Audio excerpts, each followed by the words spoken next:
Hi guys, today we're putting another Crab's Treasure through the 3-hour rule. That means the game gets exactly 3 hours to impress me.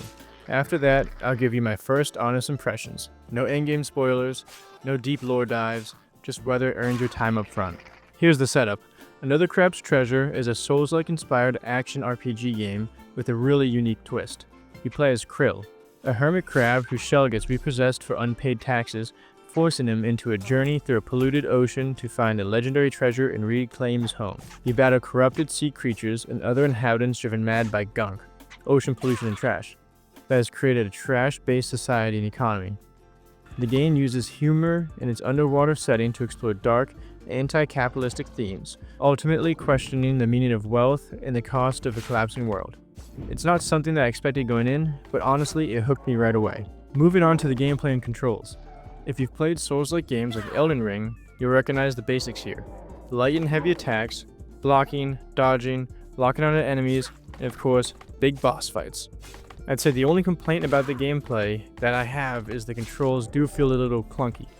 Not all the time, but sometimes dodging did feel a little bit off where the game was causing me to get hit, not my own mistakes. Again, for the most part, the game felt smooth, but I wanted to at least mention my little frustrations with the controls and movement. Where it stands out is in accessibility. The game is so challenging, you can't just button mash, but it isn't as brutally punishing as a game like Elden Ring. For me, that's perfect. I love hard games, but life is busy, and sometimes I just want something I can play casually without dreading every fight. This strikes that balance really well. Progression is also satisfying. You can upgrade attacks, defense, health, and umami magic damage. On top of that, you collect new shells with each of their own powers, stats, and mutations that give unique boosts. I love experimenting with different setups and figuring out what works best in each boss fight. The only thing is that I wish there was more weapon variety. You mainly stick with a fork as your primary weapon, which feels a little limiting. Now I'm going to touch a little bit on the exploration and world design. The world itself is fun to explore. It's not as massive as other open world games, but still a good sense of discovery. You'll stumble into new areas, uncover shortcuts, and find secrets tucked away.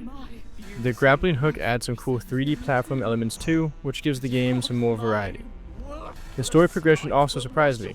I was expecting a light narrative, but the opening cutscene set the stakes clearly and pulled you into Krill's journey. It's not overwhelming, but it's more engaging than I expected. Visually, the game isn't mind-blowing. It's got a cartoonish style, almost playful. It fits the vibe really well, and the horror and lighthearted aesthetic makes the darker themes easier to digest. The soundtrack, though, is excellent. Calm when it needs to be, but intense and adrenaline pumping during boss fights. It's the kind of music you notice, and for me, that's always a good sign. Pacing is one of the game's strengths. You start a little underpowered, and at first, the controls feel a little clunky because you don't have everything unlocked yet. But as you progress, you feel yourself getting stronger. Every upgrade makes a real difference, whether it's more health, stronger attacks, or better umami powers. Boss fights are tough but fair, and regular enemies get easier over time as you improve, which makes you feel like you're actually growing as a player. The game does a good job at teaching mechanics gradually so you don't feel overwhelmed. I do wish umami powers were introduced a bit earlier, since they're fun to use and add more variety to combat, but pacing-wise, it's not a deal breaker. So after 3 hours, does this game have depth? I'd say yes, but not endless depth. The story and humor keeps things engaging, and the shells and mutations give you meaningful choices in combat. Exploration is rewarding enough, though it's not quite on the level of other action-adventure RPGs. Replay value will probably depend on whether you enjoy experimenting with different builds or exploring the game's themes.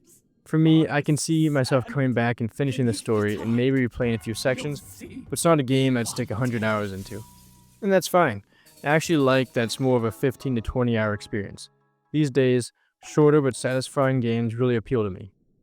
So, did Another Crab's Treasure impress me in 3 hours? Absolutely. It's fun, accessible, and surprisingly thoughtful. The combat is rewarding, the progression feels good, and the world is unique enough to stand out in a crowded genre.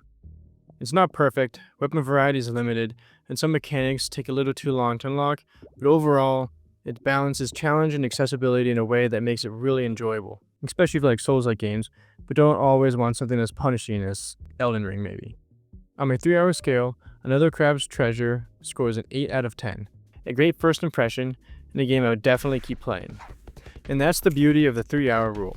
It cuts through the hype and asks one question: does the game earn your time right away? For me, Another Crab's Treasure definitely does. What game should I test next?